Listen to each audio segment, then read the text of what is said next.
You guys are good to go. All right. 3, 2, 1. Welcome to the Hive Podcast. Excited to be here. Brian Wright, and I've got Big Tristen. Tristen, tell us how to say your last name correctly. Weirich. Weirich. Yeah.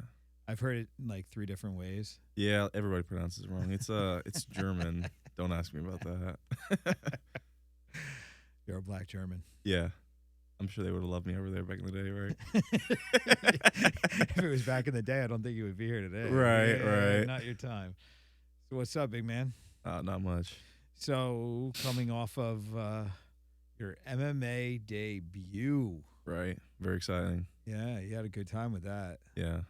Before and after the fight. Yeah, you did. Not so much during. No, we've got to like clarify that too, because that people could assume like horrible things. Yeah, like I got beat the hell up. No, the afterwards part. You know. Oh, yeah, just the nerves settling. People don't realize that your superpower is that you don't drink, you don't do drugs at all. That too. Have you ever had a drink? No, I've never had a sip of alcohol, a smoke of anything. Nothing. Aside from like medications from a surgery or something, or like an ibuprofen, absolutely nothing at all. How did that come about? How does a maniac like you have nothing? So I like to tell a lot of people a lot of different stories about how it happened, but essentially what it boils down to is when I was a kid, there was this like, I don't want to call him a crackhead. He was probably 18 or 20, just like a real grungy looking dude. And we're in a park hanging out with a bunch of other people. And he's like, yeah, don't ever drink. It'll ruin your life. And then he's like, here. And then he wrote 2 X's, one on each hand. And was like, this is your sign. You're straight edge. You'll never drink. And I was like, yeah, fuck yeah. I'm never going to drink. And then I've got really bad OCD. So it just kind of turned into a compulsion from there where I was like, I wouldn't drink. And then it got really, really bad to a point where I would start like having panic attacks because I used to have friends in quotes that would like try and They try and sneak you? Yeah, try and sneak me with some shit. And I would like have panic attacks once I finally figured out like that was happening. And I was always cautious of drinks around them, or they would be like snickering. And I'd be looking at them and I'd be like, what are you? And I'd see them look down at my drink and be like, oh, okay, I know. And then I wouldn't drink it. But like when I started dating Haley, I had to be like, I kind of had to let it go of like, okay, maybe I'll eat food that has been cooked in alcohol, because it was really intense. Damn, that's serious. Yeah. How old are you? 26. So 26 years and nothing. Wild. And you're like obsessed about it. Yeah, it's calmed down a little bit. I still don't have any plan on ever doing it, but It's better than being the other way. yeah, definitely. But I honestly, I joke. People are like, man, how's he going to make the weight? And I'm like, dude, his superpower is he's so clean. Yeah, aside from my one problem is I'm a real crackhead for sugar, so. But you don't have the other stuff. So No, it makes it easier. So you missed sugar while you were in training for those last couple weeks? I mean, I would flirt with it, so not really. I miss having it daily for sure, but I'd have a little bit every week. Got you. Yo, you started, what'd you weigh when we started? You were like, what, 230? 237, yeah. Once we started the cut officially. And we got down to 206. Yeah, 206. And we did it really healthy. Yeah. Super healthy. And so Haley is... My girlfriend. No, but she's pre-med. Yeah, well, she's I don't know if you consider pre-med. She's in her clinical rotation final 2 years for school, and then after next year, she'll be a resident doctor. So she was looking at this going, oh, my God, this is so crazy. Yeah, she's super paranoid about everything. Like, if you, like, even this, I had to shower before coming here, and normally she'll make me re-shower again just because I touched outside air. So she worries about everything. So the whole time. You two are terrible together. It's so you're like OCD and she's like that. Get out of here. But she's got it too on other things. I didn't realize how anal and finicky she was. She used to have like breakdowns and panic attacks if her bed was messy because her mom was so like finicky about it. So she'd have somebody like touch it and she'd like go into hysteria. You belong together. Yeah. You definitely belong together. Yeah. It's so funny. We just present in different opposite ways, and her way's annoying and my way's annoying. I never would have figured that. Like, she doesn't give off that vibe. In public, she's very good at masking it. But me, I was just like, I let it fly. That's so wild. Yeah. Yeah, but she was looking at that. She was like, "Yo, is he gonna be okay?" And I'm gonna ask him questions and make sure. And I'm like, "Relax. We've done this quite a few times. It's okay." And when you do it right and you do it healthy, it's not that bad. Yeah. If you weren't talking me down, she would have been in my ear. Like, you're not gonna do it. You're not gonna make it. You're not gonna make it. But you the whole time were just, oh, it'll be fine. 18 pounds, that's nothing. Nothing. I mean, it's math. It's legitimately math. You're a big dude. You can lose 10% of your body weight, no problem. Mm-hmm. No problem. But and you did it right. You did the water load. Your diet was great. No sugar, no salt, or limited sugar. Yeah. Limited sugar for you. Thanksgiving was tough. I used to have competitions on how many, like, who could eat the most plates, so I had to chill that out for this year. That sucked. Welcome to fight life, man. Welcome to fight life. While everybody's eating, you're not. Yeah, as much. Yeah. So the guy you fought, I don't think he cut. That dude was like half your size by the time you refueled. He had to have been eating leading up to the fight just to make that weight, because weighing in at 200 is crazy. It's nuts. Yeah. I mean, the two of you standing next to each other, you clearly look like different weight classes. He looked like a 170 pounder, and you look like a super heavyweight. Easily. It was crazy. But that, again, comes down to, your squad and what are they doing for you. Because, I mean, man, we're using amateur as the training ground to get ready for pro. Like, if you're not starting the weight cut process, getting used to all of this stuff, how do you expect to move up the ladder of all this and be ready for a pro? I just don't get it. So when guys have guys fighting and they're not cutting weight, and then they tell them, you don't have to cut weight, you'll be stronger and whatever, I'm like, yo, there's a reason why we have weight classes. There's a reason why we do it the way we do it. There are certain advantages with size and strength. I mean, absolutely. You got to take all that stuff seriously. That's why we do it. You've never cut. You've been a heavyweight your whole life. All of college wrestling, yeah, I was a heavyweight. The last year I cut was junior year of high school, getting down to 195, and I was cutting from 220, so really no, not since my adult life have I been cutting. Yeah, and now you see that process. Now you've proven that you can do it. Now it's like, oh, I'm a 205er. Mm-hmm. And you've played around with some pretty big heavyweights in the gym, and you've realized you're not really a heavyweight. Not a heavyweight, not a true heavyweight. They're cutting from 300, Jimmy. I could not. That's just too much mass coming at me. Look at Hamdi. Yeah. Hamdi's freakish. He's the thing. He's just this big brick of a human being. It's insane. Jimmy's the same. Right. Jimmy's so wide. And then the guys we brought in from Rutgers and Raymond. Yeah. They're all just fridges. They're all heavyweights. Yeah. They're legitimately heavyweights. Like in wrestling, it's easy because it's a limited rule set and I can kind of skate around them. But in fighting, it's like, oh, you got to go into that at some point. Getting thrown by a heavyweight is one thing. Mm-hmm. Getting elbowed and punched and slammed and all that is different. Right. Yeah. So yeah, you're a 205er. Yeah. You might even be able to go below that. Let's not find out. We'll see. Not soon. See what happens. Not right now. Yeah. Not anytime soon. No. 205 as an amateur is good. Yeah. 185 might be calling you as a pro. You never know. Wherever the money's at. Wherever the best fit for you is. Yeah. The crazy part is when you get into the big leagues is the height thing. Like you're not short, but man, there are guys like 6'3", 6'4" at 205. Right. Coming down from 250. Right. Crazy. For every single fight camp, they're coming down from 250. Most of the 205ers I know are starting fight camp around 240. Yeah. The high level guys. That's crazy. But they're starting. That's 6 weeks out. I could imagine bulking back up and doing that and eating just terribly the whole time, but I would much prefer just to, put on clean mass the entire time. You are in a good window to be healthy at 205. You can make it in a reasonable time frame. You're going to stay strong. You're going to be healthy. I see a lot of guys that are cutting the big weight.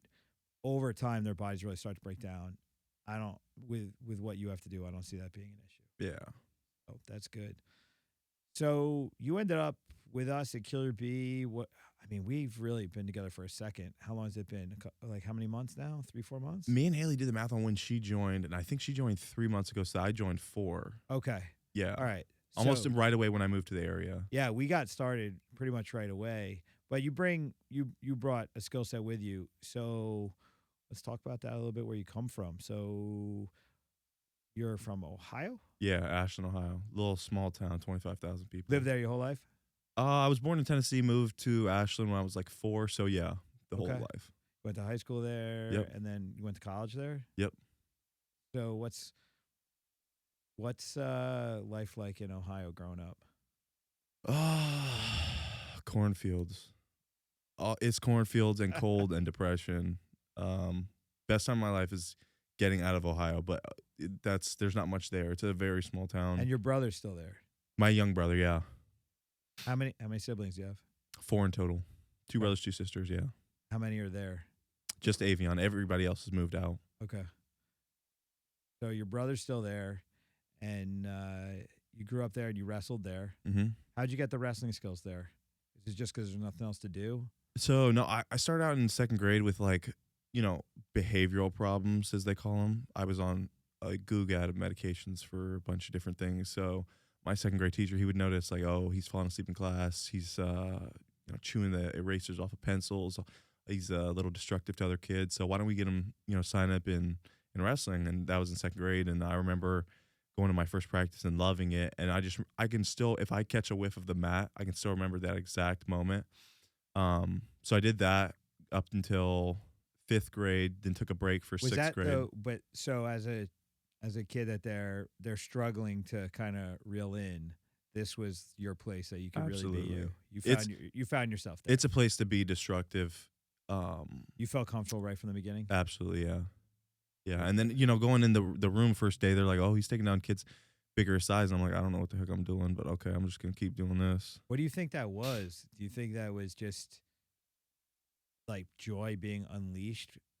Yeah. Being allowed to just do this physical thing? Just kind of being able to use my energy. I had a lot of energy as a kid, so having a place to put it out. I didn't like other sports like running sports, soccer, track. They were boring. This is I'm kind of stationary in one place, and I can put my hands on stuff and kind of move around, be tangible. You weren't a big team sport guy either? Nah, absolutely not.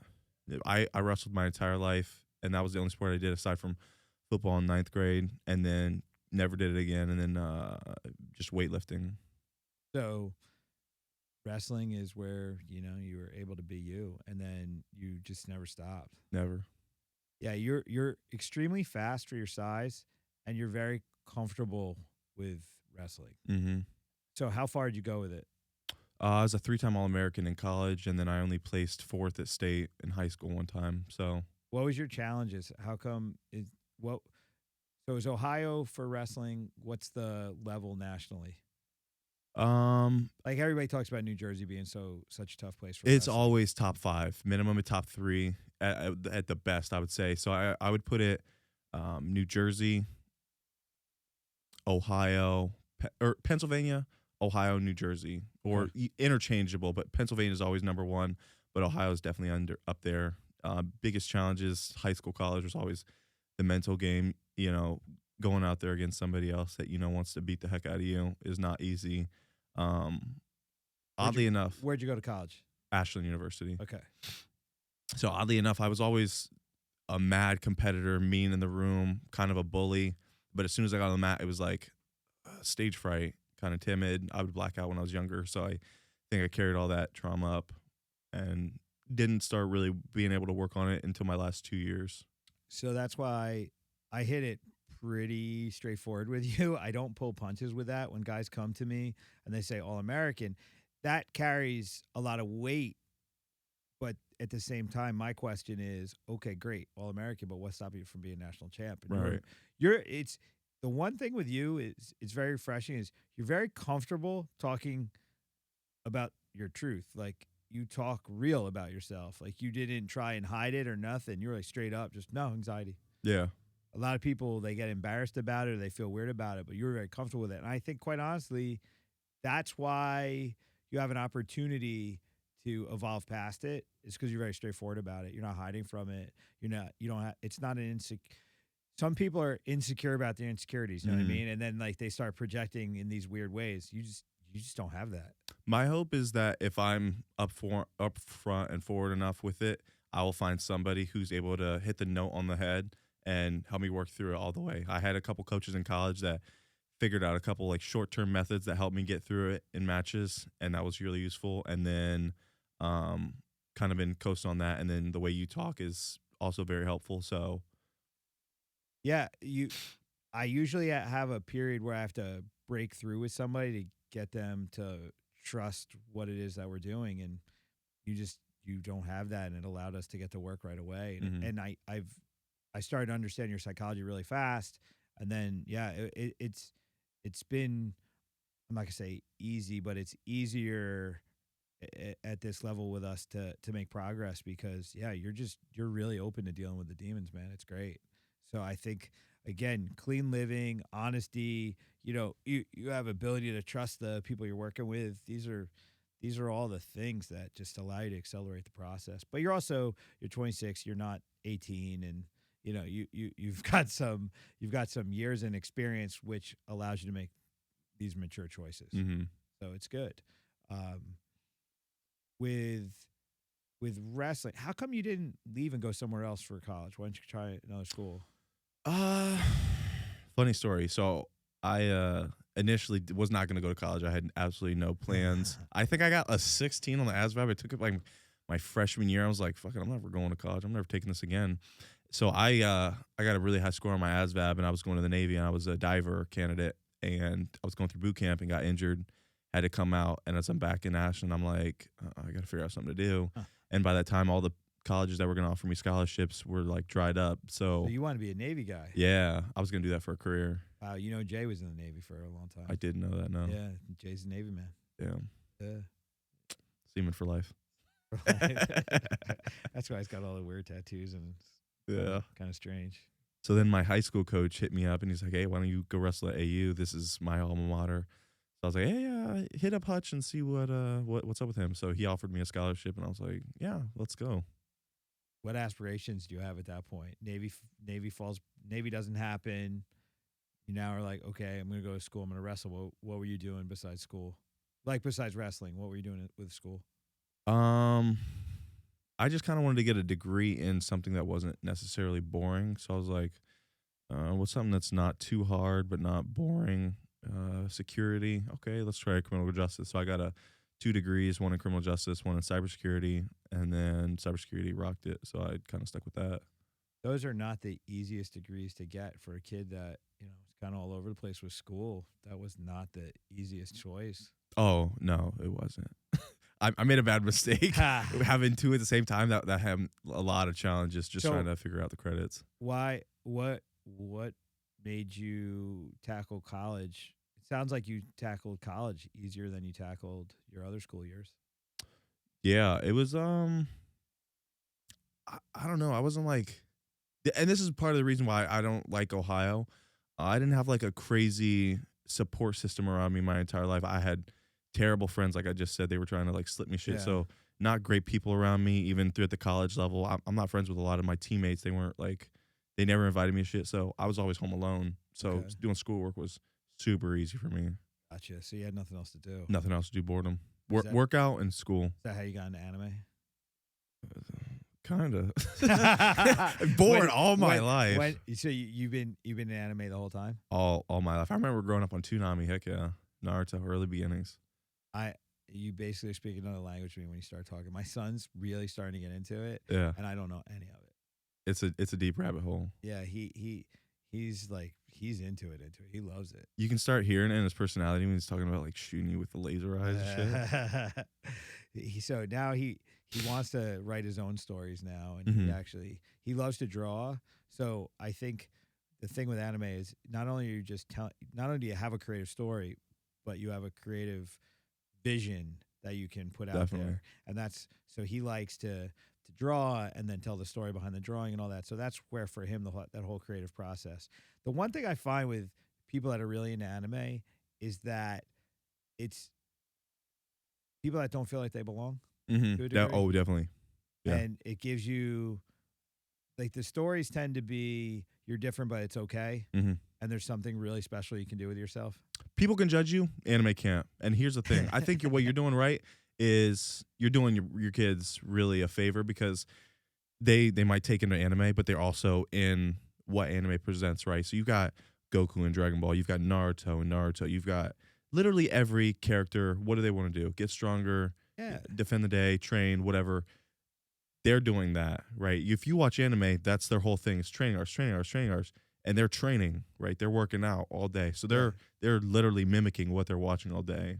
And you got to ground that in reality. The one issue I've actually run into it at times, some athletes, the extreme mystical stuff that's happens or the breaking of laws of physics. Yeah. They start to think like, oh, I can cut more than the average person. I'm like, yo, you're not gonna like burst in the flames and cut an extra 50 pounds or Dude. so. People get weird. Some people start to get into this, but those are the ones that tend to not live clean lifestyles also. So they really get weirded out. Like the guys that are smoking and drinking and dropping and weird stuff starts to happen. You catch me on a weird day, I'm gonna start doing some like hand stuff or whatever. Boy. But every anime person watches it, they do it or mimic it in some form, but you got to not take that too far and be a weirdo with it. Yeah, like they're starting to believe that there's like different energies that make things happen. I'm like, yo, you know what makes it happen? Just do the work. Yeah. Do the damn work. Do the Hey, work. but if it's a motivational source, it's great. I'm all about motivation, Yeah. but it's got to just be grounded in reality. Yeah. I mean, if it's going to keep you going, if it's going to inspire you to do great things, fantastic. But don't start thinking you're going to levitate or shoot laser beams out of your ass. Till it happens, then what you gonna do? Oh my God! now you're going into Jalen territory. Let's be careful here. Let's be careful. Jalen could never match. He doesn't even watch, does he? I don't think so. No. He's legitimately in his own bubble of weirdness. Yeah. That's I don't know, man. I would love to be a fly in his head, just seeing what the hell's going on. I'd go nuts. I couldn't do it. He'd be just talking. It's impressive. I talk to myself, but he is. His self-talk is. It's impressive. It's a massive volume of work every day. So does he have that same level of confidence as he has self-talk? Because he be talking real confidently. He truly believes he's one of these fake it till you make it guys in a lot of ways. Yeah. It's like I say to him, you know, you haven't done it. He goes, yeah, but you can't act like you're not going to. And I'm like, I get you. I get you, but like this is extreme. Whatever keeps pushing him along Hey, is the man. perfect thing. Yeah. It works. It worked. I needed it. Okay. So yeah. The issue again, it's like the anime issue. You could be inspired by stuff. Your self-talk can be great. That's cool. When things are going good, all that stuff is fine. But if you run into a troubled spot, it's sometimes that lack of grounding in reality. You don't have the skills to deal with it. Yeah. Because you paint this picture in your head, and if it cracks, it might shatter. Yeah. And it may never come together again. The highs are too high and the lows are too lows, and you got nothing to baseline. Yeah. So that's why the reality of the process is so important. You have to understand, especially as an amateur, the wins and losses, they're going to come. Mm-hmm. You're going to get both of them. You've got to be able to deal with both of them. Right. And you just got to be able to follow the path. It's very rare do we find someone that's undefeated in this sport. MMA it's a motherfucker sport, man. There's just so many things that could happen. You can get caught so easily. Get rocked so easily. And then forget about the getting caught. Then you also have your body could fail. Mm-hmm. Because weight cutting is a big part of this. Conditioning is a big part of this. You have to have a very fine-tuned machine to be able to do the sport. I mean, knees, shoulders, elbows. It's weird. It's not, in a lot of sports, you blow a knee, they come out on the stretcher, they pull you out. This one, we're a lot of like, okay, we work through a lot of stuff. Right. Because it's the demand of the sport. So, on top of that, you got life stuff that could be going bad. Of tearing up course. your mental state. Of course. And that's why the grounding is just so important, because you have to be grounded in the reality of what it is you're doing, what this sport is, what it's requiring of you, and you've got to make decisions that are appropriate to what's happening. Mm-hmm. Some people can overcome a lot of stuff. Some people don't think that deeply, and fighting is easy for them. I've never been one of those people. Like stuff, I needed to be in a particular place to be able to do this. And as a coach, even there's times like my life has to be organized a particular way for me to have the focus and the drive that I need to do this at the level I want to be at. So, you've got to know you, and you've got to be honest with how you are in this. Mm-hmm. That's why inspiration and aspiration are great, but the reality of who you are and what makes you perform best is really what's most important. And you have to be honest about it with the people that you're training with, because we have to be able to make decisions together that are appropriate to you. Mm-hmm. Some people can fight short notice all the time. I mean, I don't know. I think Hamdi in 6 fights, maybe we had 1 training camp. Like literally everything was in a week or 2 notice. That's impressive. That's crazy. Olympic, but also he's not cutting weight. He's a heavy. Yes, that helps a lot. That helps a lot. He has the ability to do that. I've had other athletes that I always say in the beginning, be 2 weeks out of shape all the time. Mm-hmm. Be 2 weeks away from making weight all the time. It's just really important because you never know what opportunity is going to come. Right. I know too many people. I get phone calls all the time. And if it's the right phone call at the right time, you could get that life-changing experience. I mean, Carl Roberson was the prime example. I got a call in the middle of the night. You want to fly to France, fight Jerome LeBanner. That fight, Jerome LeBanner, 130-fight veteran of K1, massive. Carl didn't have a pro fight yet, and we made his pro debut against Jerome LeBanner, beat the hell out of LeBanner. Lost the fight on decision. They hometowned us. But it put him on the map. Everybody knew where he was, who knew who he was. And then he got injured, and then when he came back from injury, it accelerated the process, and we got into the UFC rather quickly. And then even in the UFC, we got a random phone call. Glover Teixeira needed an opponent. Yeah. And he fought Glover. We took that fight on 6-7 days notice. Yeah. Even if you're taking L's, that's still great experience. Yeah. Great footage. But you've got to be that guy who can say yes. Mm-hmm. Like, we really never said no to anything because we knew what we could handle. Right. That's the thing. Like, when you're gifted, when you have physical ability and you've got the experience, you got to keep yourself sharp all the time because you can stay regional, you can stay local for a very long time if you're not going to take those risks.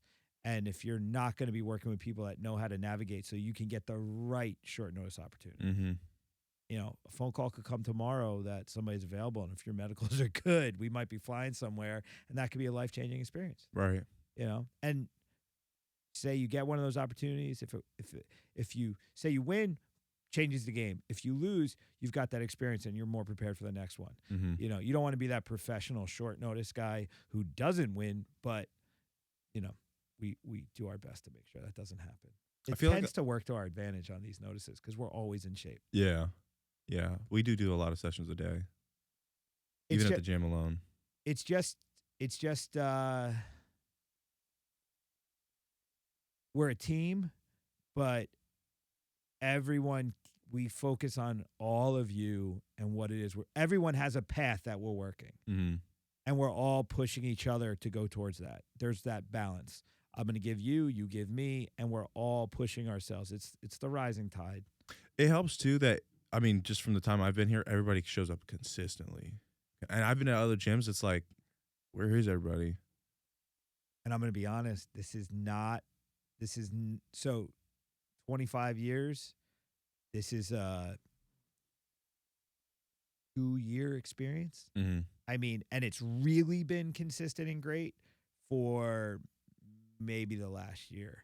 We made changes internally, and it's just been paying off and dividend. It's insane. Yeah. So we're literally we're 10 days out from Christmas, and we had 16 people in for sparring last night. We had 26 in. I clouded for class last night for kickboxing. Yeah, and we had 16 of them stayed to spar. Yeah, that's a lot. And on Monday night, we had more than that. And Saturday morning at 8 a.m., we're consistently getting 16 to 20 people showing up for sparring over and over and over. And it's just because the culture is that now. Yeah. Everybody just shows up. So Kevin's been here for a while. I got to get Kevin on. We were laughing, though. He doesn't talk very much. It'll be a lot of me talking podcast. Yeah. And then Kevin go, But he'll ad-lib you the whole time. Yeah. He's been here for like the last 4 Decembers. And I said, have you ever seen it like this? And he was like, no, never seen it like this. And the difference is just, I think we started this summer really, everybody trained hard to get ready for the WKs this summer, and then they saw what happened, and it motivated everybody to just do that much more. And we've also made it, there's a lot of people that spar that don't fight, that are a huge value. That's crazy. For you guys getting ready. I've never seen that before. All the like casual non-fighting people, this is the most I've ever seen at a gym. It's insane. And they go hard. Hard. Aspirations of being a champ at anything. Nope. They just want to do this. It's funny. I went to Holland back in the 90s because I'm old. And I was at the gyms there. And I remember I sparred at, it was Major Gym. It was Major or Voss. I went to one of them. And I actually went to both, but I went one sparring session, whatever. So sparring with these guys. And afterwards, I'm like, how many fights do you have? And the guy's like, I'm a teacher. I don't fight. And I was like, I just got my ass whooped by a school teacher. And then this other dude, I'm like, do you fight? He's like, oh, no, I don't fight. I'm a lawyer or something. And I'm like, all these white collar dudes just whoop my ass. And I'm like, at the time, I'm like 20, 21. I've got international experience fighting. Yeah. I'm fighting. I'm like 3-4 years deep fighting. And I'm thinking I'm a badass and I'm getting beat up by a school teacher. And it never left me. And when I came home, I opened up my first academy at 24. And like the number one thing I said to myself was, I don't care who comes into this room. I want them to feel that way. Mm-hmm. I want them to be asking that guy, that random dude, like, yo, how many fights you got? And I want everybody in the room, fights or no fights, to give that guy a hard time. Mm-hmm. I want everybody in the gym to feel like that's what they represent. Like we have a certain level of grit and quality that's going to challenge everybody. And I think we've achieved that pretty consistently for a long time, but at a much greater scale now. Everybody's pushing, man. It's great. It's impressive to see how your gym gets people to come back. Carly, Haley, you've got like 10, 15 girls per class. I'm like, I've never seen this before. Everybody else, so many like just random people constantly show up. No, like you're saying, no aspirations of fighting. They just want to train, and they're here every day. Every day, it's insane. Yeah, I love it. It's great. That shows a good culture. Yeah, and you know, the women thing, the women thing's rough. There's a lot of ogres in this sport. Yeah, there's a lot of bad people in this sport. There's a lot of bad people everywhere. I think no matter where you go, you know, you get a young athletic girl, she's gonna be the center of attention in most environments. Mm-hmm. We just work very hard to not make it creepy for the women. I genuinely want them to feel comfortable and feel that they can learn this. They can feel they can be a part of it without it being, okay, here's the women's class. Yeah. Dude, I put that video up on TikTok with Jen and I sparring. I got a comment. A guy was like, it's really nice to see a coach treat a woman like a fighter. And I was like, dude, she is a fighter. Like, how else am I supposed to treat her? In my mind, it's not Jen, the female fighter. It's just Jen, one of the other people on the team. No, when I'm sparring with Jen, I'll hold back a bit, but I'm like, no, you're going to get it because I respect you and you're going to throw him back. So I'll be damned. Yeah. You know, you have to respect the size difference and what people can do. But at the same time, the respect is also the push. Yeah. I think it's disrespectful to not push each other. You don't have to break each other, but everybody should be getting pushed because that's the agreement. Right. And, you know, I just want women to feel comfortable in training and also understand that there's a place for them in the room and in the sport. And for me, I mean, you see it for yourself. We talk about it, like you have anxiety stuff. Training's 100% helping you with your anxiety. Oh, the more I get in the cage you have, the better it gets. That whole training camp was the best thing ever. We threw a lot of different things at you. Yeah. A lot of different people. What's the crossover for you though? What's your day? What's different in your day to day since we've been challenging these things? I'm sore all the time. Learning that to wrestle off the cage is completely different than college wrestling. Oh yeah, you were lost in terms of the cage. Yeah, it sucks. It's completely different because it's like, you know, in wrestling, I'm used to going in with the cage. You got to get away. Using the cage as an advantage as a weapon is insane to me. Even now, as I think about it, I'm like, oh, smushing a guy's face into the cage is allowed. Okay. And like, don't clasp your hands. Yeah. Your lower back up against the Watch fence, your fingers. or else your fingers are going to sweep the feet out. Yeah. But like, where I was going was, do you feel different at work? Do you feel different in relationships? Do you feel different how you walk around in the world outside of the gym? I'd say my head is held much higher because I know I'm putting in work every day, and any day I can get rocked. Did that anxiety affect you in life though? Your anxiety issues in sport? No, I mean it literally only affects me in sports. Aside from the other time, I have a God complex. But you're also kind of a solitary dude. Yeah. So you're not really. That's fighting's probably the biggest group environment you're in. Yeah. I mean, even I'm pretty much a shut in. I work remote from home. I don't go out to like cafes and work. I am in my house. So aside from lifting and fighting, that's it. And we've fully embraced the dork style with you. Yeah. We're totally comfortable with it. And yeah. You get to do your thing. So that's interesting. Because now it's like kind of dawning on me. I'm like, okay, he's the anime guy. Spends a lot of time by himself. He probably doesn't deal with those issues. Yeah. And now you're saying God complex because you probably think you're going to burst into flames and save a planet of I'll be catching aliens one day. anime powers in my house. Oh my God. What did you do? Did you dress up for Halloween? This year I did. We went as a midsummer costume. I was the bear that died. I don't know if you know the movie, but I was burned alive. I was a shitty boyfriend in the movie, and my girlfriend burned me. Interesting. I thought you would have been like, you know. Oh, I would have if I had Like- my way. like- I would have been decked out in something anime. Do you ever go to the conventions or any of that stuff? Yeah. I was in Mississippi, and I went to the anime con they had down there, and I know they have a couple in New York and New Jersey, so I'm planning on hitting those up during the summertime. Are you just in like your glory at these things? I love the culture of anime. The people of it are kind of.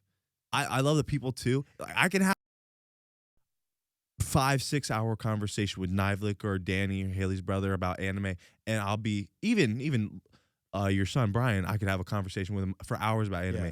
Some of the people though that get like we're saying too into it are. You know, they start stinking because they're not showering, or they get a little bit And too you're also like. you're like Godzilla probably at one of these events. Yeah. You're probably like the biggest, like strongest dude there. Yeah. You actually look like one of the characters compared to these. Yeah, people. like I'm actually training. It's so crazy. So what'd you think about training with? Well, okay, so your first cycle was with Jimmy, and then that went horribly wrong when he split your face open. Yeah, give me my first fucking gash on my eye. Yeah, and then you fortunately have Inshaw, who is the Yeah. doctor, came over and he stitched your face Yeah. up. But you were lucked a out. huge help with getting Jimmy ready for the fight Mhm. that we wanted to have, but the guy didn't show up for. Right. You know, you came in like perfect timing to help us get ready for that. And then, you know, Jimmy's fight was over, but then we started thinking about getting ready for you, and then Hamdi came back. Yeah. So what was it like working with like a D1 All-American and Jimmy with some serious fight experience? So when I was first looking at gyms, there was 2 gyms I was looking at. You know, the other one, Yeah. and then you guys, and I was kind of debating. And then Jimmy and then you were the huge selling points. Chris was like, "Yeah, our coach has got like 120 fights under his belt." And then we have Jimmy Lawson who wrestled, and he said, "Jimmy Lawson." I said, "Jimmy Lawson, Penn State Jimmy Lawson." He's, "Yeah, actually, he wrestled. You guys got Jimmy Lawson there." Yeah. Okay, I'll be in tomorrow. And he's like, "Oh, well, also we have the Rutgers wrestling team coming." I was like, "Dude, you can stop talking. You already had me when you said Jimmy Lawson." You had me at Jimmy.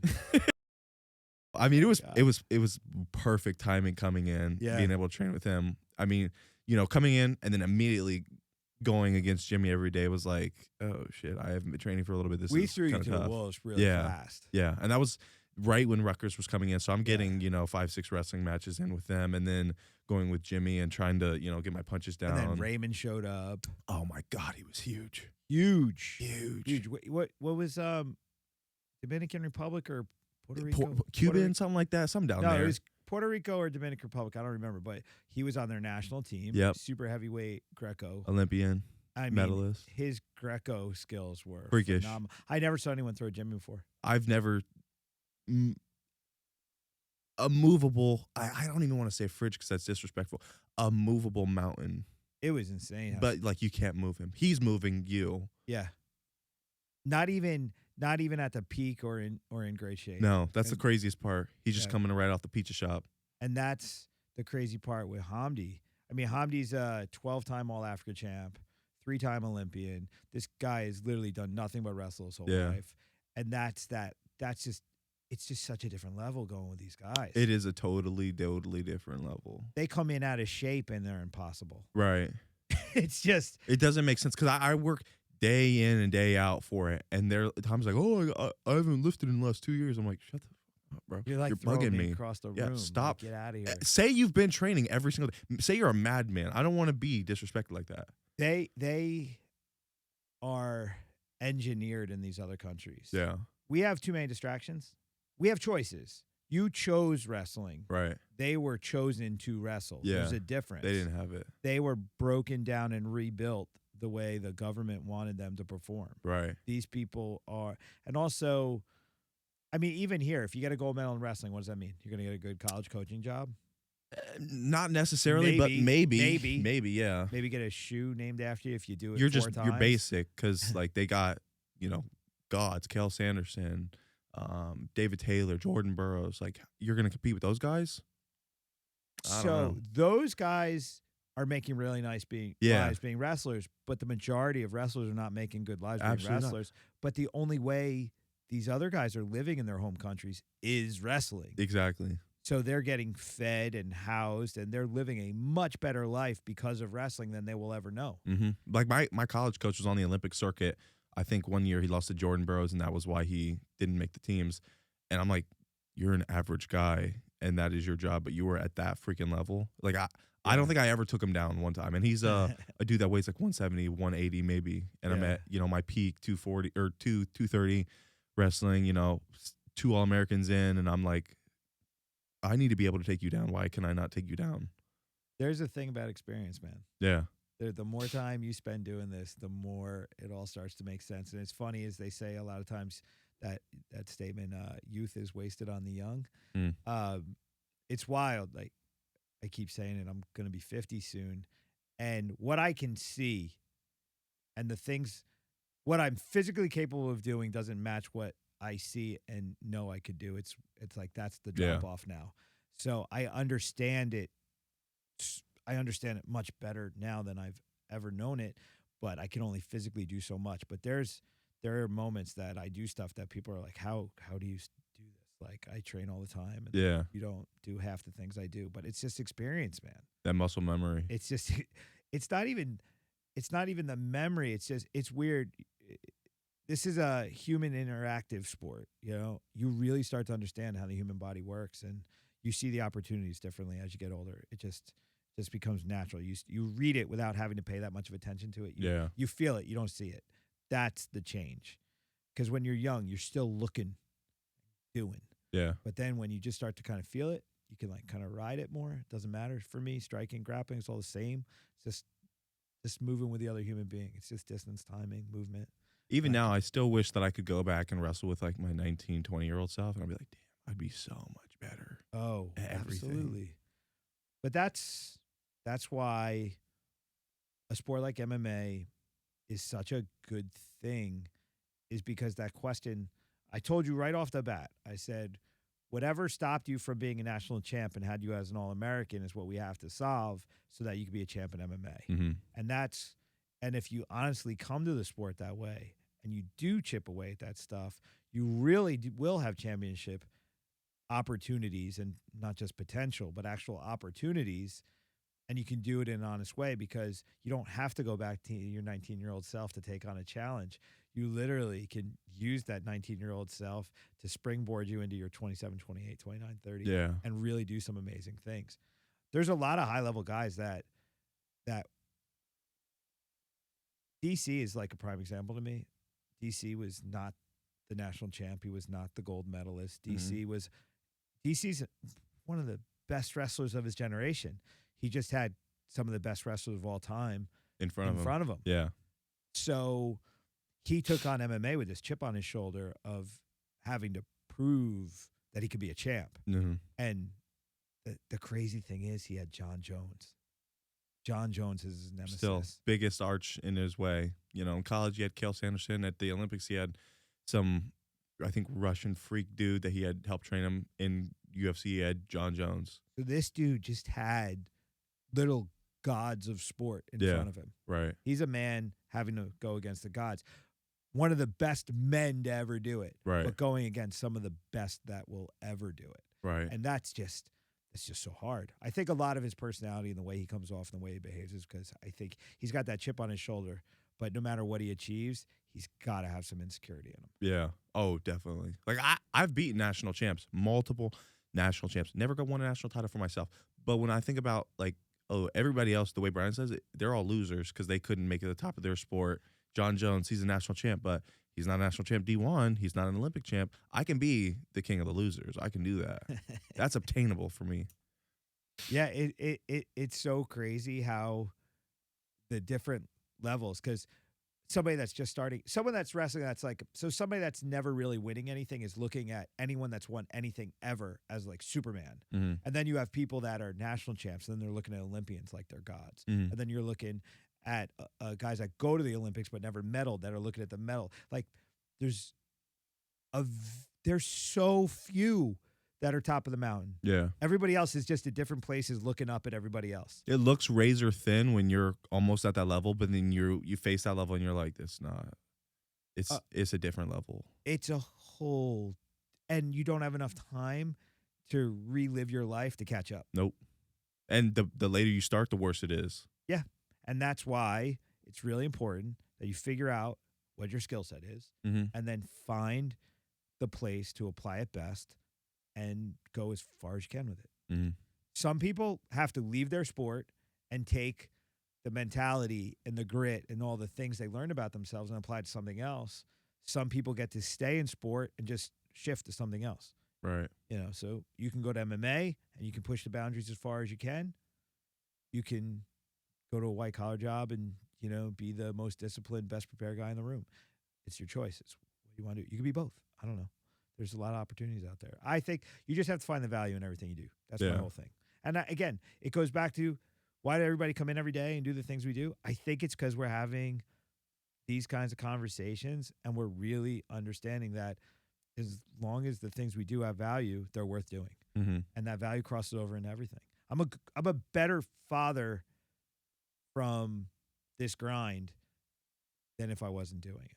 There's a nice saying in wrestling, once you've wrestled, everything else in life is easier. And I think the same can be applied to MMA. Once you've still fought, once you've trained, everything else is easier. Like, you can't, the average person that never touches a gym, never comes in, couldn't even understand what it's like to touch a mat for the first time, let alone compete with somebody else in sparring, let alone cut weight and then compete and then get locked in the cage.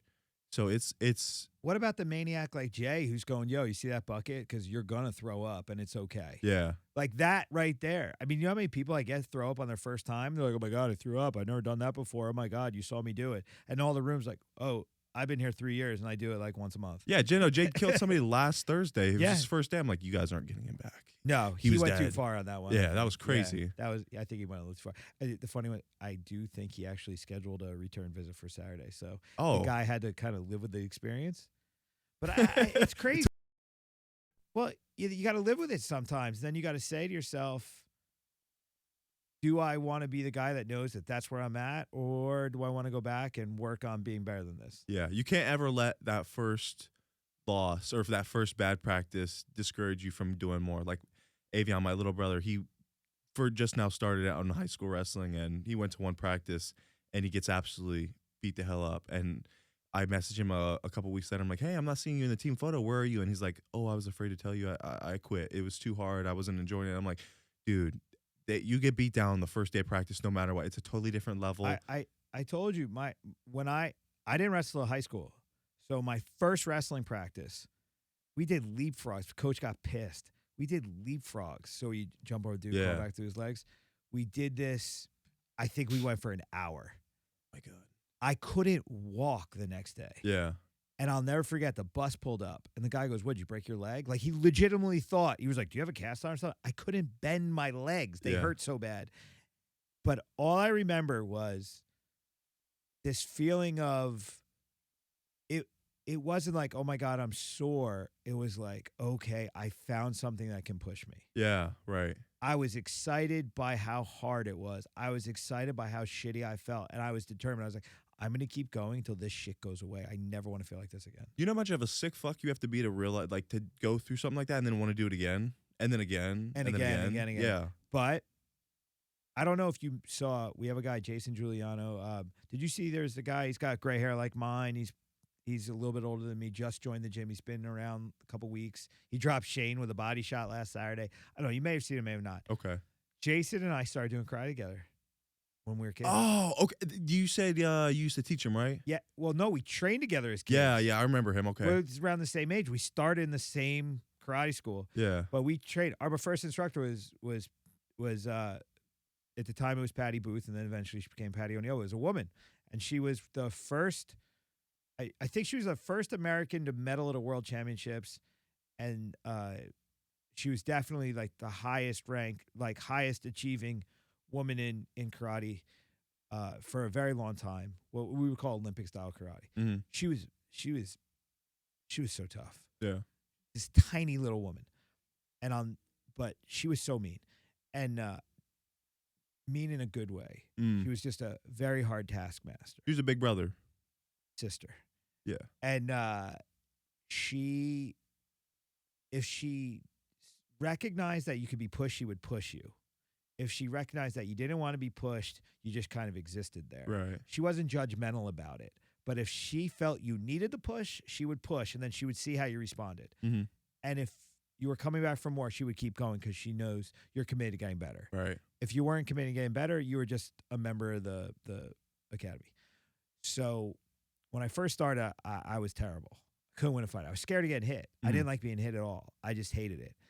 And I'll never forget, we had 10 o'clock class every Saturday. And she told my dad, she said, "You're going to come an hour later." And he was like, "What?" She goes, "Just come an hour later." Class was over. And she's like, "Grab your sparring gear." And she beat the dog shit out of me. Beat the dog shit out of me. Week after week. I mean, this is weeks of this. Yeah. Like, just beating the dog shit out of me until I started standing up for myself. Oh, I yeah. started fighting back. Yep. And at a very young age, she gave me the insight that if you go through hell, it's good on the other side. Oh, absolutely. You have to go through it. In college, when I would be wrestling, my mentality was survive. Then, like, I'm done getting beat up. This sucks. I'm going to start beating you up because I'm not going to keep doing this anymore. You have to get beat so that you can recognize why you don't want to keep getting beat. Yeah. You need it. I had this coach. He was a Duke wrestler. He's in the WWE now, Jacob Casper. One practice, all we did, we went through the whole practice. At the end, he said, "Okay, get down. I'm going to ride you until you genuinely escape from me." He rode me for 20, 25 minutes straight before I finally got up, and I was like, "I'm sick of this shit. This was the worst experience ever." And I, like, started doing some crazy shit to get out. And I'm like, "I'm going to do anything to get out." You need to get beat to understand how not to get beat. You know who I saw that in the other day? It's Christian. Oh, definitely. Yeah, last week I saw that. What was it, Monday? Yeah. Because normally I would say keep going, and he would kind of dog it. Yeah. Monday, he looked like he was going to die, and then just got all fired up. Yeah. And then it didn't work, and then he fired himself back up. He never lost the freaking fire. He just kept trying. And that, like, I didn't care about the success. No. I cared about the drive to succeed. Yeah. No matter how many times I kept taking him, he kept getting get back up. Nobody cares about what's feeling back, like, Christian. Get up. He was and like, "Fuck you, okay. I'm not stopping." Yeah. And he stayed for 3 hours. Yeah. That was great. Those are the moments that make me do this. Honestly, like, you know, it's people talk about, "Oh, you've been to UFC, you've been to this, been to that." Those little moments where I see that guy who walked in with no confidence and no belief in himself now has this, like, huge, just like, "Fuck you, I'm not stopping." Yeah. And you see them overcome all the programming that made them feel less than, and now they're trying to achieve more. And I'm like, great, this is what we're here for. It's those little wins you get in between getting your ass beat that strives you to go further. Yeah, the story's not over. No. There's more things to do. Mm-hmm. And then it gives you this is such a brutal sport, though, because you get that hope, like, "Oh, I'm good. I'm starting to get there." And then you just get murdered. Reality check. Yeah, you just get murdered. Yeah. And then you'll see glimmers of it a little bit. Then you get murdered. Mm-hmm. And I don't care what level you're at. If you're not getting murdered every once in a while, you got the wrong people. Like, you have to constantly be humbled so that you don't start to think, "Oh, I'm there." Because the minute you start thinking you're there is when your next opponent that you should easily beat wipes you out.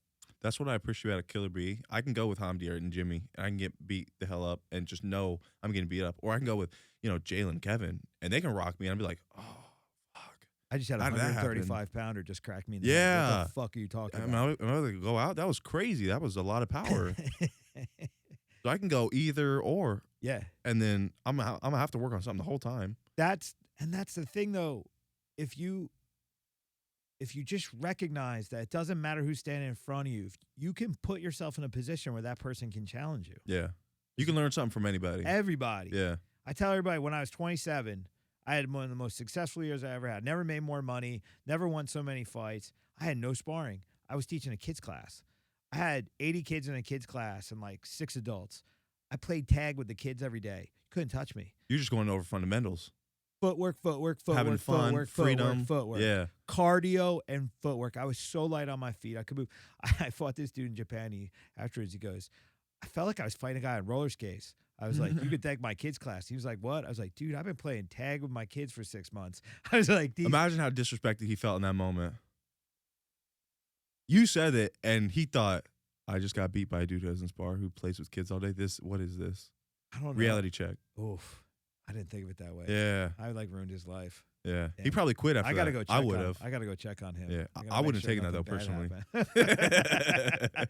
But you know what? It's crazy. Like, we all understand that with the sport at times. Like, it's when, I mean, back then too, there wasn't that much of a sport. Mhm. Like, kickboxing was a very big thing globally. MMA was really this weird freak show of a thing, and there was like big money was no money. I mean, guys, like world title fights were 10 grand. You're not talking about, These $1 million deals now. yeah, you're not getting Israel Adesanya $100 million Yeah. fight deal kind of thing. Nobody's driving Lambos. No. We're all like Just running- doing it for the love of the game. Yeah, and teaching in schools and whatever. Certain places, guys made more than others, but it was definitely a different lifestyle. But yeah, like we all struggled to get that work. Yeah. But now, forget it. This is a totally different world. Now you have to sift through so much work to find the good work. Yeah, and there's just so much content, so much media, and so much. It could be a distraction or not, but that's why I have trust process on the wall, because I think with us is just as long as you put the work in and you trust the work and you trust people you're doing the work with, you can navigate, the weird waters that we've got, because there's so many people chirp. And all people do now is chirp, chirp. Your coach sucks, or your coach is good, bud, or whatever. Everybody thinks they got the answers, and I'm like, you know what? Let us just keep doing our thing. We'll figure it out. We'll figure it out. We'll figure it out on fight day. Yeah. So I think the next round is going to be interesting. I'm curious who's going to want to fight you as we get going. I don't know. I'm excited. I'm really looking forward to it. Yeah. You have a lot of things that we got to work on, which is great. I think the challenge of having things to work on is what keeps us motivated to keep going. I don't see it as things to work on, as I see it as growth potential. That's all it is. That's just 100%. We're just sharpening up all the different tools. Yeah. You've got a lot of experience. Before you came to us, you played with a lot of stuff. Your brother's a kickboxer, and you've run into a lot of different people. You were doing jiu-jitsu in other places and all that. So it's like you've got experience. Now we just got to focus it, and we've got to turn it into your game. Mm-hmm. Now it's got to be, okay, who's Tristen going to be? Yeah. Like, keep narrowing it down to like, this is who you are, and then this is the best lane for you to be, and then these are the fights that we need to get through, so we keep getting the right experience. And yeah, we just put it together now. So it's going to be fun. Yeah, there's so many fundamental things that I still like. Oh, elevate your back foot when you're, throwing your 1 or 2. And it's like, there's so many things I think about every single day that I'm just working on this. And your wrestling's different now too. Completely different, yeah. If I went back into a college wrestling room, they'd be like, what the fuck are you doing? Yeah, and then the cage wrestling that we started to talk about a little bit before, like you literally had no idea what cage wrestling was. No, I was not good at it. I'm decent now, I'd say. A little bit better, but like... Well, you're aware. You're aware of the possibilities now. Right. I can at least use it to my advantage. There's so many things that are ass backwards against the fence. Right. it's very different. I say a lot of times with wrestling, you got to act like almost like you're on your back. When you're up against the fence, you have to almost look at it like you're on your back in the open mat, like jujitsu wise. Mm-hmm. You have to move more of a jujitsu person than a wrestler when your back's on the fence. Yeah. When you've got them on the fence, you wrestle fuck them. Yeah. But, when your back hits that fence, it's different. It's different. You got to spread your feet different. You got to Your back move the fuck different. off the fence. Yeah. And I mean, you struggled. You had, amateur guys that were smaller than you that you were like, what is happening here? How come I can't get away from it? Because you just don't have all that. You don't have all that space. Yeah. All that space. So, but it's cool. I'm definitely looking forward to the next steps. I think we ended the year really good, really strong. We had a great showing in Delaware at Gut Check, and then at Cage Wars we had a great showing. The momentum's really strong. We've got Gut Check coming up again in February, and we've got like 4 or 5 on that. And then we should have Cage Wars or something coming up within a week or two of that fight in February, which hopefully Randy will get himself back in the cage, and we'll get you back in the cage, and just keep rolling along. And then Hamdi will be back. Hamdi told me he'll be back in February, so you'll have the beast. I'm very excited for that. Yeah. Get beat up again. Yeah. I mean, just the little things he showed you, it was just like, oh, okay. Huge growth from just that. Yeah. Huge. Just playing with the bear. Yeah. He legitimately is a bear. Yeah. People don't understand because they can't see him. And even if you look in pictures, you don't understand it. But, like, it is insane because his one arm is as big as my thigh, and then his torso is just 2 of me. He blocks out the sun, man. Yeah. He blocks out the sun. Him on top of you is just a nightmare. Soul crushing. It's awful. Yeah. And then Jimmy's the same. Hamdi just crush you. Jimmy's mobile. Yeah. So Jimmy's dealing with a bad car accident. His knee's really messed up. His back's messed up. I don't know how long it's going to take for that to play itself out with recovering from this injury. He just had a kid also. Hopefully by the end of 2024, we'll get him back to work, but there's possibility of a knee operation. Like, there's a lot of things we're talking about. Hopefully we get Jimmy back around because, man, talk about a guy that went through it, the ups and downs mentally and physically. Yeah. We got him to a place where he's just so good right now mentally, and then to have to deal with these physical struggles. But again, I look at it as you could be defeated by all these different challenges, or you could just look at it as another chapter in the book, and it's just more experience to pull from. And, I've never looked at it as adversity as a bad thing. I think adversity is just stuff that we have to overcome that just proves to us how strong we are. Mm. And because the more things we can overcome, the more strength we acquire, the better prepared we're going to be for, the challenges ahead. And that's the whole point. You don't want all easy fights. You don't want all like really hard fights. Yeah. Either. You got to kind of have a mix to get that experience. But, man, if you only have easy fights, you're going to lose the one that matters. Right. You got to prove yourself in that damn cage. And we started on that. The mental thing we focused on for you on this one, it paid off. We were real honest about it, as we said. And, yeah, you went out there, you did your thing, and you went through all the ups and downs. And what I told you at the end was I said, you sometimes get wrapped up in your head thinking that there's Superman, and you forget on fight day you are Superman. Yeah. You got to recognize how strong you actually are. You kind of got to pull your cape out. You got to do that. I guess I never think about, like, I'll be in the weight room and I'm like, oh my God, that's a lot of weight I'm pushing. But when I get in the room and I'm like, if I get the slightest bit of, oh my God, they have a muscle, I'm like, what the hell? And I crumble mentally for a second. And then I'm like, oh, okay, never mind, this wasn't that bad. I don't know what the heck I was thinking.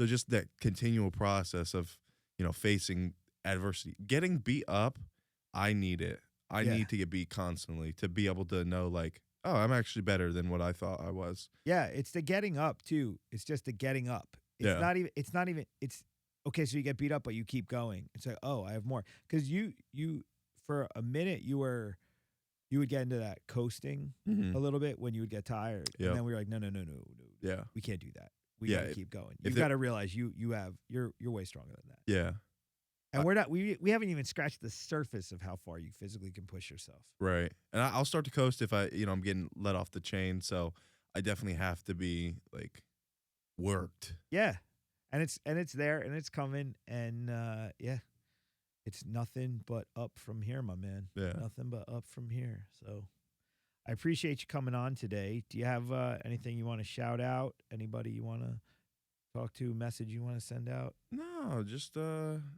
MMA. It'll change your life. Train. Do something. Get out. Be active.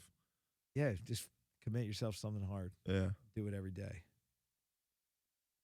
Some people want to do MMA. Some people want to do other things. As long as you're doing something, man. Yeah. As long as you're doing something. That's my whole thing. Suffer a little bit every day, and you'll suffer less in the future. I read a quote once, and it said, if you oh my God, I'm totally blowing this right now. But it was if you could do one thing well, you can do everything well. That's basically what it is. Because the formula to doing everything is the same. Mm-hmm. Different skill sets, but same formula. Yeah. So just push yourself every day, and you'll reap the benefits. So, sir, I appreciate you coming on today, and it was good to talk. We'll definitely have you back on again. The one I'm going to do is, I think, you and Jalen. I've got to do that one. I got to bring your spirit animal on. Yeah. He'll end up hijacking the whole podcast. Oh, my God. He settles down because he tries to, because in his mind, he kind of sees how this has to look. So he settles down a little bit. Does he? He gets off the soapbox a little bit. Yeah, he was pretty chill. Like, we went out one night, and he was chill. And I was like, what is this? Yeah, in the gym, it's a different level of comfort for him. Yeah. Yeah. Yeah, you can definitely tell he's comfortable doing that. Yeah. So Jalen's interesting. It was funny, though. You did say, hey, can you get him back here? You wanted him in the back. You Yeah, needed that I energy, needed man. that energy. You needed that energy. If I don't move around, or if I don't have like sun level positivity, I'm gonna get like Medusa and stone, and I'm gonna be so stiff. So I need to be like moving. I need to be happy. I gotta be. He's the Corchester for you. Yeah, that's really funny. That's really funny. But it worked out, and hey man, Jay said to me, he goes, when you asked for Jalen to come back, and you guys like were doing your thing, Jay was like, you see what's happening here? These people are making connections, and that's the best part. What do you mean? You guys have relationships that matter. Like a lot of times, and you go to these fight gyms, it's you have individuals that don't give a fuck. Yeah. You guys have relationships that matter. I'll tell you what, this was the most support I've had for anything in my life. I think I had 21 tickets, and I sold 20 of them. And then on top of that, there was Jay, and then the other team members that was there, you, Nivlik, came out from Ohio to help me train. I had the 20 friends and family from Haley and all that group, and I was like, and I had people hitting me up, hey, you're gonna watch her fight live streamed, and I was like, wow, this is weird. You're not alone, man. Yeah, like you've got that like I'm alone energy, but you're a good dude. You're an honest guy. You're a straight shooter. You're trying to do something honest, and yeah, man, people respect it and they support it. I've always been this kind of person, though. I just think it's definitely the environment you surround yourself in. I don't think I had that kind of support system when I was in Ohio. And then as I've moved across the country and kind of bounced around, because I've traveled a lot because I work remote and I have found more meaningful connections and people that I'm like, I want you in my life for the rest of my life. And it's great. Yeah, man. But that's the thing. When you get outside that bubble and you start connecting with like people. Yeah. People that are very different from you, but like in terms of the drive and the desire to do things. And you kind of make that, you have that family you're born into, and then you have that family you develop. Right. And that bond is, rather unbreakable over time, especially when you're doing something like this. Right. We don't just do things together. We're like bleeding together. Yeah, like we're going into battle. You want to host that party Sunday? I'm like, oh my God, a team party? That's so dope. Yeah, but you can't just train all the time. Sometimes you gotta celebrate. Yeah, and that's what I like with the podcast is we can celebrate a little bit. We can communicate a little bit more. Right. So it's getting that time. I'm running out of steam, my man. All right. I'm gonna have to call this quits tonight. That's cool. I really do appreciate you coming on. I enjoyed this conversation. I think that it's important that people that see you day in and day out and look at you is like, wow, Tristen, that big monster wrestler fighter dude, they have to understand you're a human being too. Yeah. And you're struggling just like them. but you just keep going and you're being honest about your struggle, and there's nothing to hide in your struggles. Yeah. Honesty makes us figure these things out much faster. Yeah, no, I'm definitely an open book. Yeah. I think sports help me open that self up even more. And you know me, I'm not one to hold back. Yeah. So if I see it, I'm going to call it out. I Right. don't care. I want to be that guy. I don't want to sugarcoat it. I got to call it out because we got to address it. And you got to understand it's not a judgmental thing. It's an analytical thing. We Mhm. agreed we're going to try and do something. So I don't want any of us wasting our time. Let's get the fucking work and let's get it done. Right. So yeah, that's it. Oh. All right, man. This is the Hive Podcast. Brian Wright. It's Tristen Weirich. Weirich. We are out. Thanks, man.